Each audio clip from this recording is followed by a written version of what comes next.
नमस्कार। पंजाब इंजीनियरिंग इंदौर में आपका स्वागत है। ये हैवी ड्यूटी स्टेनलेस स्टील हंडा रोस्टर मशीन है।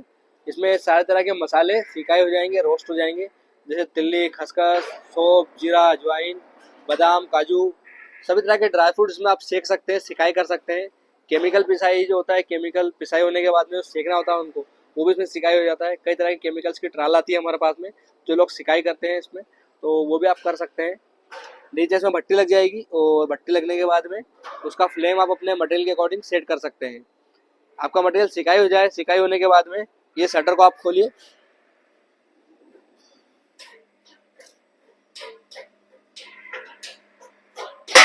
इस शटर को खोलकर आप अपना मटेरियल यहाँ से खाली कर सकते हैं। ये देखिए, यहाँ से मटेरियल आपका खाली हो जाएगा। मशीन के बारे में अगर आपको ज़्यादा डिटेल चाहिए, जानकारी चाहिए, तो डिस्प्ले के ऊपर आपको हमारे नंबर मिल जाएंगे। इन नंबरों पर आप कॉन्टैक्ट कीजिए। आपको मशीन का प्राइस, प्रोडक्शन जानकारी दे दी जाएगी। धन्यवाद।